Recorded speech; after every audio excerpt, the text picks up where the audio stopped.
Bonjour tout le monde. Hello everyone. Over the past few months, we've introduced programs that are making a real difference in the lives of millions of people right across the country. Take the Rose and Crown pub in Canmore, Alberta. As they were getting ready to welcome customers again, they used the wage subsidy to rehire 15 employees. And they got a loan through the Canada Emergency Business Account so they could buy personal protective equipment, plexiglass screens, and additional hand-washing stations to comply with public health guidelines. That's good news for people who are now back on the job and for locals who missed their favorite neighborhood spot. When this crisis first began, a lot of people lost their jobs overnight. They didn't know how they were going to feed their families or pay their bills.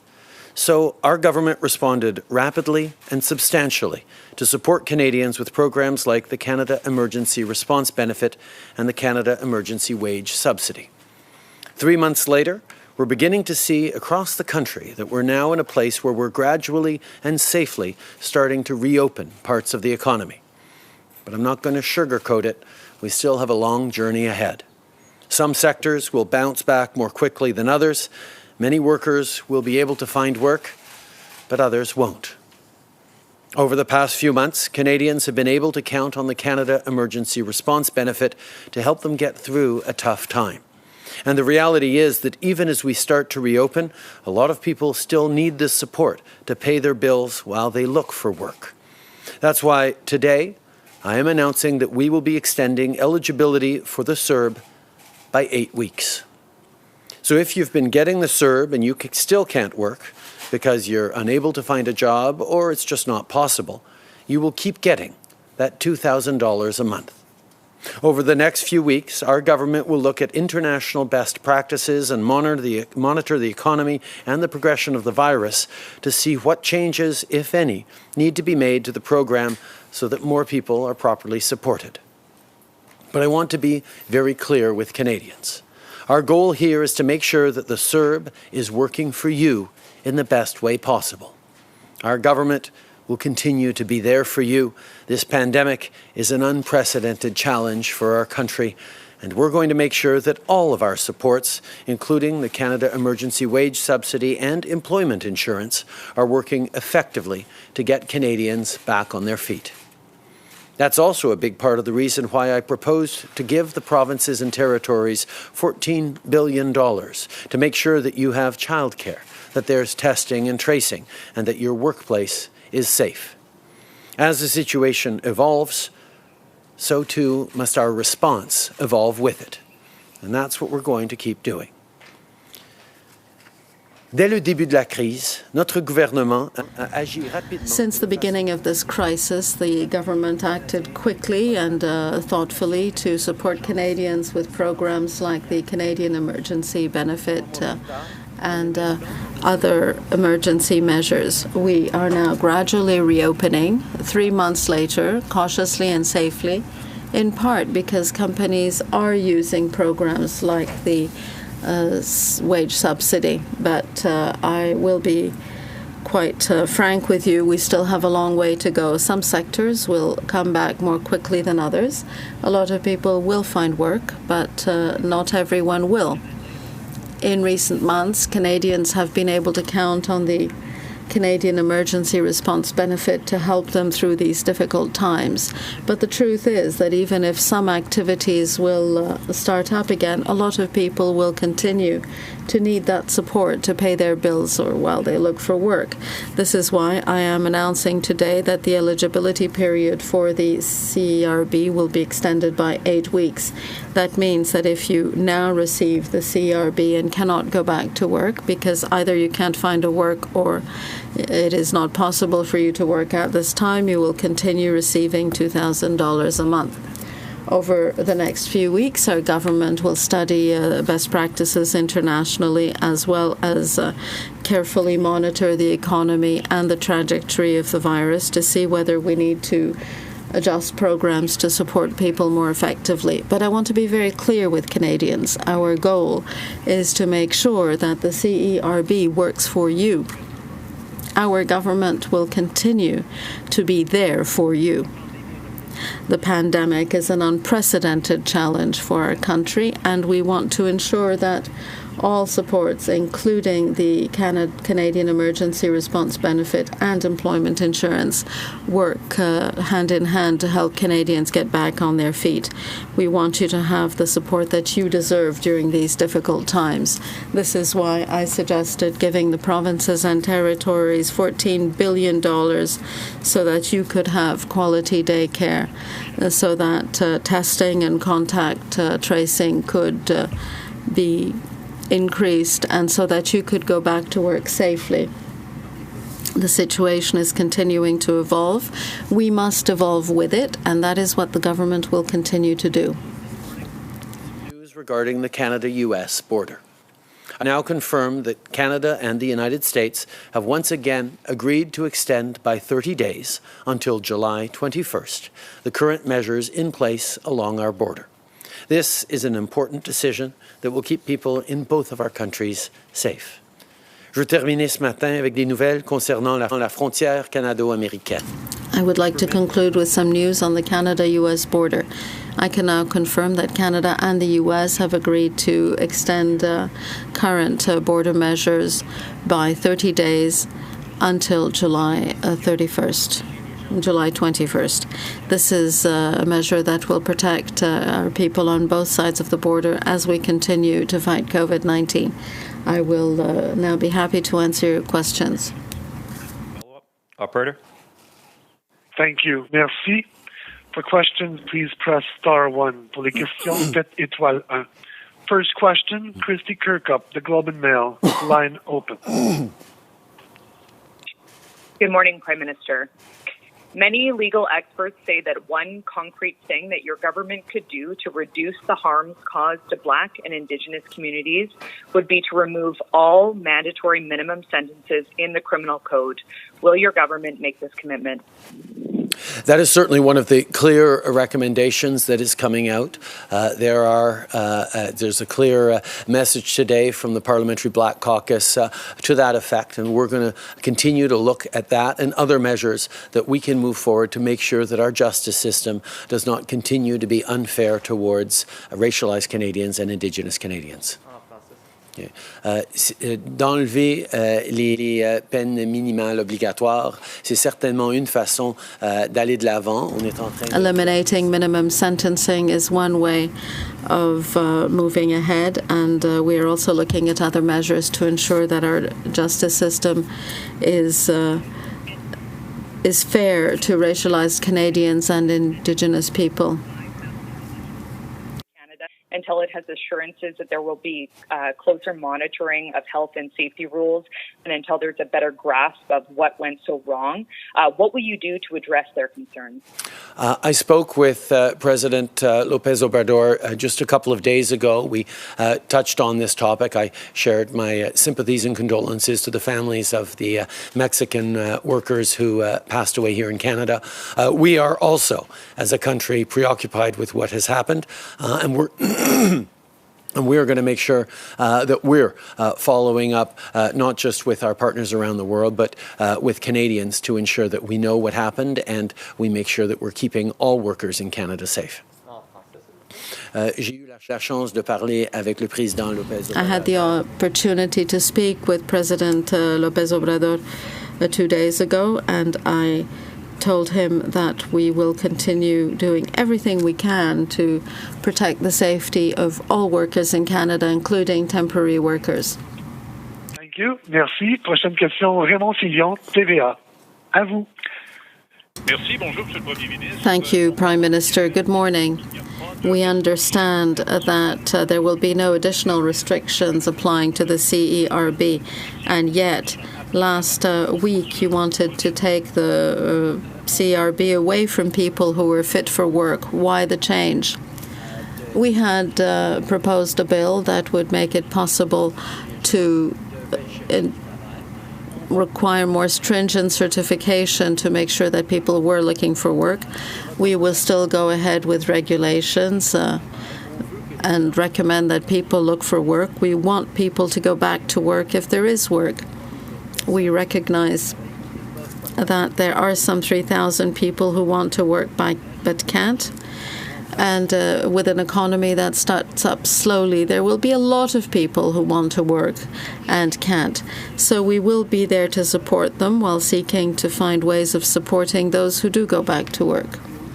Moving forward with our bill would give us further measures to encourage people and to make sure that people were taking work when it came up. We're still looking at ways of moving forward to encourage people to look for work and to make sure that they are taking jobs that become available. The reality is that there are 3 million people out of work who are looking for work. And even as our economy is reopening, there are many, many more people out of work, willing to work, than there are jobs available. And that'll be the story for the coming weeks as well. So we're going to keep encouraging people to take jobs when they do. And we've seen just with the job numbers that many, many people have been returning to work from all income ranges. But we know there's more to do, and we will keep working on it.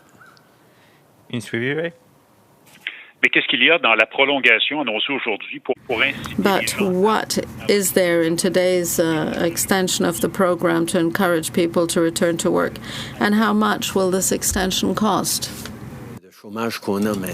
We know that with current levels of unemployment, people who want to work but can't simply don't have jobs. We simply don't have enough jobs for all the people who want to work.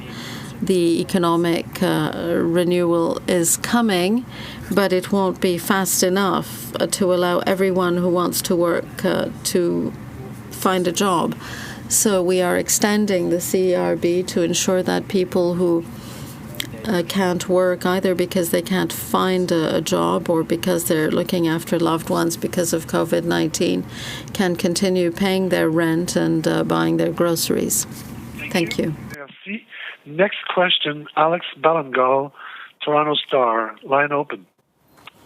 Morning, Prime Minister. Just returning to the statement from the Parliamentary Black Caucus. Have you had a chance to read through it? And I see that it's been signed by a number of supporters, including some of your cabinet ministers. Should we take that as a signal that you're willing to move on this stuff, or will you commit to fulfilling the list of demands that we see in that statement? I've said many times we are committed to moving forward on a huge range of measures. We're working with communities. We're working with leaders like members of the Parliamentary Black Caucus to identify what exactly we need to move forward first in priority on. But I think it's really important that we all come forward and look at bold ideas that we can take on very soon to fix the systemic discrimination that continues to exist in our country. Je pense que c'est important de continuer à écouter, de travailler avec. I think we need to continue listening to community leaders and parliamentary leaders in the Black Caucus to make sure that we are bold enough to put an end to systemic discrimination across the country in all our institutions. As I said, we are going to move forward with tangible measures, and we are working with all our friends, allies, and partners to establish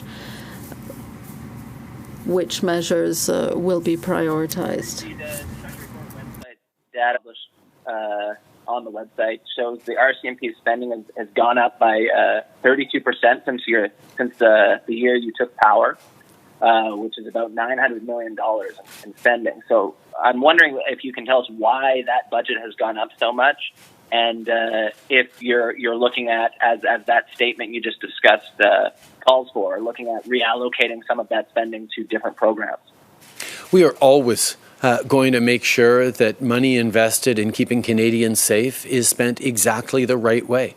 We took office at a time where the previous government had made budgetary cuts to a range of law enforcement and security services, and therefore we needed to make sure that there was an ability to continue to keep Canadians safe. But at the same time, I think what we've seen over these past weeks and what we've heard from from Black, racialized and Indigenous Canadians very clearly, not just over the past weeks, but over years, means that we do have to look at budgets, we do have to look at allocation of funds, we do have to look at how we're making sure that community supports, community programs, grassroots organizations, and various support programs are also properly funded. Thanks. Je pense que c'est important d'assurer que I believe we have to ensure that security spending for Canadians is properly allocated. We will, of course, look at budgets to ensure that we are investing in what is helping Canadians. We recognize that more investment is needed in frontline programs, community programs, and support for a range of communities. And we will do what we need to do to support them. Thank you. Merci.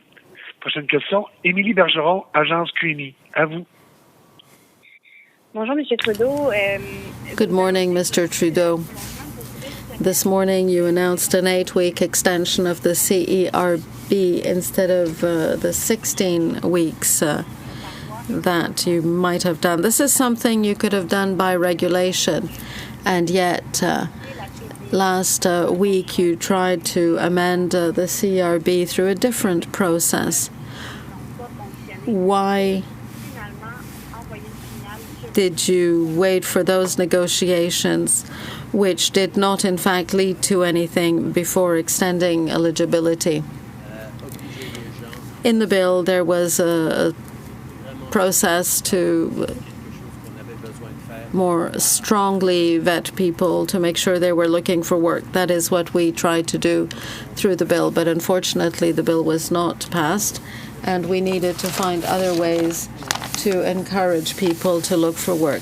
But let's remember where we are for a moment. There are millions of people who would like to go back to work but cannot, because the jobs are simply not there in the economy. There are people who want to work but can't, either because there are no jobs, and those people, or for other reasons, and there's a need to support them. Thus, we are extending the CERB for 8 weeks. Follow up? Yes, thank you. Canadians have been expecting this announcement for some weeks now. Those whose benefits were going to run out in July. Now that they understand you could have done this by regulation, how do you explain that it took so long? The CERB had been scheduled to run until July, but we have agreed that it will not end next month. It will continue for 2 additional months. This will reassure people and at the same time encourage them to take a job if one becomes available. A brief question on the CERB. The first 3 months of it cost some $43 billion. Can we extend the calculations, extrapolate them, and assume that the extension will cost about 2/3 of that? As always, we will share detailed figures with the Finance Committee. But our hope is that as the economy reopens, fewer and fewer people will need the CERB. We've seen people who were receiving it in May no longer needing it in June. That is a positive movement. Many companies are rehiring their workers because of the wage subsidy, and we hope that the cost will go down. However, we will have more detailed projections for you shortly. Now, on Iran. Flight 752 crashed. Are the black boxes in France? And what about the families who are still wondering 5 months later if Canada will get to the bottom of this, which you have to tell them? We are continuing to work on the issue in spite of the pandemic. The Ukrainian airlines crash was a dreadful event. Minister Blair is in charge of this file. I've spoken to the President of Ukraine. We need to continue working together. The black boxes are supposed to be sent to France soon, but because of COVID, that hasn't been possible. We are continuing to put pressure on because we know we need answers. We know that we need justice for families who have lost their loved ones, and we will continue working on this. We know that there are still families reeling from the terrible loss of the Iran air takedown. We know that there's a lot more work to do. The black boxes have been promised to be transferred to France, but Iran is saying that they can't do it right now because of COVID.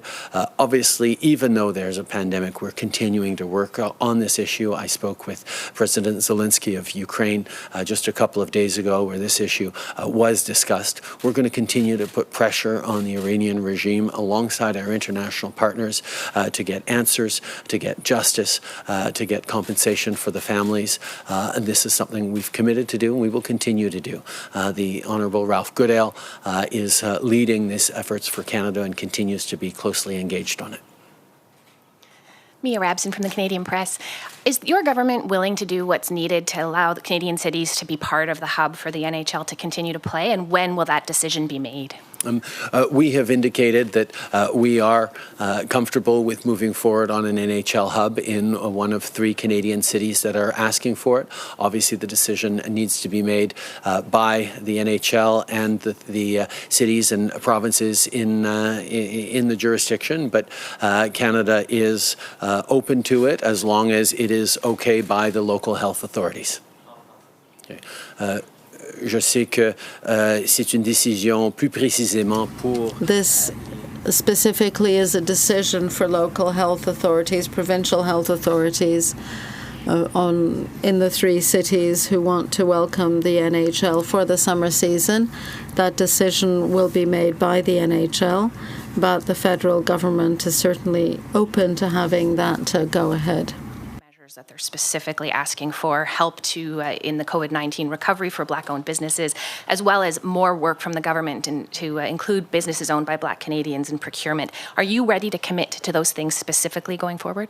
Many of these things were things that we are already working on along with the Liberal Black Caucus. So yes, we know that there are significant economic measures that have been brought to the fore by this pandemic that were already existing challenges, and the success of Black-owned businesses, Black entrepreneurs, and young Black professionals has been something that I've had many discussions on over the past couple of years with members of the Black community in Canada, and we will be moving forward on a number of those recommendations.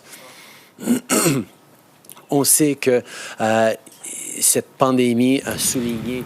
This pandemic has emphasized the economic challenges that Black Canadians are confronted with. So we will continue working with the Black community, in particular for partnerships and investments and for the help to young people, young Black people and young entrepreneurs. And the way we do it in Montreal and Toronto, I'm in touch with them, and often I had the opportunity to hear about the challenges they have to confront, including economic barriers. So we're helping them. The vote on the UN Security Council seat is coming up. You've been speaking to your fellow leaders. You've been lobbying hard. I'm wondering just how you're feeling about Canada's chances going into this vote. I think, as I've said from the beginning, getting a seat on the UN Security Council for Canada is not an end in itself. It's a means to an end. It's a way for Canada to continue to be influential and have an impact in multilateralism and around the world. Over the past number of months, whether it's been on COVID, whether it's been on development and financial reform, whether it's been on climate change, whether it's been on a range of things from peacekeeping to security to women, we have been moving forward and leading the way. We will continue to do that. What we've done over the past months, yes, has been talking about the Security Council, but also looking for ways concretely where Canada can be more engaged on the world stage. And regardless of what happens in the campaign, we are more engaged, and we will continue to be more engaged on the world stage. As I mentioned already from the beginning, a seat at the Security Council of the UN isn't an end in itself. So it's a manner for us to be even more able to support the values which are ours, because we need to foster international cooperation and mutual support among countries. And Canada is working on this, particularly regarding COVID or international funding and all the helps to small island countries, or climate change, or the status of women, peacekeeping operations. Canada is committed and engaged on the international stage. We do hope to be able to get the seat, a seat at the UN Security Council, but at any rate, Canada will continue to work on it in order to have a positive impact in the world. On our pitch for a seat at the United Nations Security Council, the pitch from a year ago seems to be somewhat different than we're making now. And I'm wondering if you can talk to us about how the pandemic has influenced and has changed what you're saying to members of the United Nations Security Council who can vote. I think one of the things that we've seen through this pandemic is just how interconnected and interdependent the world is. You can take it in the positive and the negative. Obviously, the interconnections have left us more vulnerable to economic shocks and more vulnerable to spreads of virus. But at the same time, that resilience that we're able to do by leaning on each other, the multiple supply chains that we can create, the establishment of common rules and approaches around things like trade, around things like health approaches, around coordinating international travel is more important than ever. Now is a time for us to reflect on our multilateral institutions and how they can be improved given this crisis in the 21st century. Many of our multilateral institutions were created 70, 75 years ago following the tremendous shock and upheaval of World War II. And those institutions have served us well as a world over the past many decades. But this crisis is an opportunity for us to rethink them and to think about what is truly needed to make sure that we have a fairer, more just world, to make sure that the most vulnerable within our countries and around the world are better supported, better protected, and given better opportunities. And at this moment, the ability for countries to convene together, to pull together different voices, is more important than ever before. And Canada, by dint of having a seat at the G7 table, at the G20 table, at APEC, at the Commonwealth, at the Francophonie, the Organization of American States, and many other different multilateral tables, has always been able to pull people together and move forward concretely. And right now, as we look at the kind of world we're going to come out of post-COVID, we need a country like Canada that is big enough to make a difference, but small enough to know we can't do it alone, and we will continue to work together. Okay. Je pense qu'au fil des années, le Canada a démontré à quel point I think that over the years, Canada has shown that we should be working in coordination throughout the world with other countries. But this crisis has emphasized how important this mutual support, how much this cooperation is essential, and we must be resilient as we work together for the purpose of redefining and also establish new international relations through multilateralism. Canada has shown that it is able to be heard through a number of international and multinational institutions at the G7, the G20, and also in the Commonwealth of Francophonie, and also in the Organization of American States, and so on and so forth. So we show the way, about the world that we should be building for the future going forward. So we're big enough to know that, to make a difference, but we are small enough to know that we have to act together. And this is why Canada's leadership will be very important on the international stage. COVID-19, and you said you were looking at measures to make it safer. I'm wondering, what specifically are you going to do to make sure it is safer for temporary foreign workers to come here to Canada? I think we know that there are many issues, from living conditions to the fact that they're tied individually to particular companies or employers, to various challenges around labor standards that require looking at. We can even look at things like pathways towards citizenship that could give people more rights. We rely on temporary foreign workers for a large part of our agricultural production in this country, but we should always take advantage of moments of crisis to reflect on, can we change the system to do better for Canadians, but also better by the people who come here, and make sure we stay fed. Je pense que nous avons besoin de réfléchir. I believe that we need to think about how we could better protect temporary workers, whether it be working conditions, whether it be also granting them a working permit. But at the same time, we know that a crisis should give us the opportunity to rethink going forward how our system should be set up and should function for the purpose of helping our agricultural sector and others. So we are looking at this at the moment. With CTV National News. For 16 months, Canadian Yasser Albaz has been arbitrarily detained in a crowded Egyptian prison, and recently he has developed severe COVID-like symptoms. Will you make a personal appeal to President Sisi to release him, and what challenges does your government face bringing somebody home who may have COVID? First of all, we have continued to get consular support and access. It is something that this government takes very seriously, the health and safety of Canadians detained abroad, and we will continue to do everything we can to ensure that they are properly treated and eventually, if possible, brought home. At the same time, the question of ensuring a safe return because of COVID is always an issue, but we have measures around quarantine, measures around safety protocols in place that means that wouldn't be a barrier if this individual were to be able to return home. Merci beaucoup tout le monde. Thank you, everybody.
Bonjour et merci de vous être joint à nous Thank you for being here aujourd'hui. with us today. Today we will hear from Canada's Chief Public Health Officer, Dr. Theresa Tam, from the Deputy Chief Public Health Officer of Canada, Dr. Howard New, from the Minister of Employment, Workforce Development and Disability Inclusion, Carla Qualtrough, et bien sûr le Président du Conseil du Trésor, And of course, the President of the Treasury Board, Jean-Yves Dr. Tam, Duclos. please.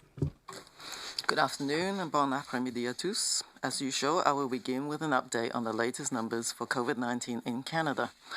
There are now 99,147 cases, including 8,175 deaths, and 61,042, or 62%, have now recovered. Labs across Canada have tested over 2,183,000 people for COVID-19 to date. Over the past week, we have tested an average of 33,000 people daily, with 2% testing positive. These numbers do change quickly, and they're updated daily in the evenings on canada.ca/coronavirus. Today, I want to stop and reflect a little bit on the numbers. Although we read and post these numbers online every day, we can't forget that there is so much more behind them. Every case is a person with family, friends, and community who have been confronted with the illness and its uncertain outcomes. Some people have endured painful separation from their loved ones during severe illness and hospitalization, and many have suffered the unspeakable pain of a loved one lost to COVID-19. As I take a step back to reflect on the human stories behind the numbers today, I want to acknowledge the lives we have lost and to offer my sympathy to those who continue to grieve their loss the deepest. I don't think there is a day that has gone by when Canadians haven't considered what these numbers really mean, and I know that it's been a big part of what has united and driven us to make sacrifices to stop the virus from doing even more damage. So for those moments that we're tired of this new way of life, it helps to look back at what we've sacrificed, but also to consider the progress we've made and to gather our strength and resolve to continue forward together. Yesterday, we reached a new milestone in the percentage of cases that have recovered, with over 60% of all cases recovered. This is a sign that the epidemic has slowed enough that the new cases are no longer overtaking those coming off the long road to recovery. It also means that we've protected the health system and have been able to support severely ill cases through the worst of their illness. However, even though the epidemic growth has slowed considerably across the country, and we can now see these hopeful signs, this is the part where we gather our strength and resolve to continue our efforts. Because it may only take one new case of COVID-19 to spark an outbreak or renewed epidemic growth that could change our trajectory. The hard truth is that COVID-19 is still very much with us. There is no room for complacency with COVID-19. We all need to keep up with public health measures to maintain epidemic control. That means there is only one way to go out, and that is to go out smart, with physical distancing, frequent hand washing, and cough etiquette. This includes wearing a non-medical mask in areas where COVID-19 is still active and you can't keep the 2-meter distance from others. Most importantly, if you have any symptoms, even if mild, it is vital that you stay home and away from others to prevent spreading the virus. Thank you. Merci. Okay, thank you very much, Dr. Tam. Et maintenant, je donne la parole à Dr. Howard New. Dr. New, s'il vous plaît. Dr. New, Merci.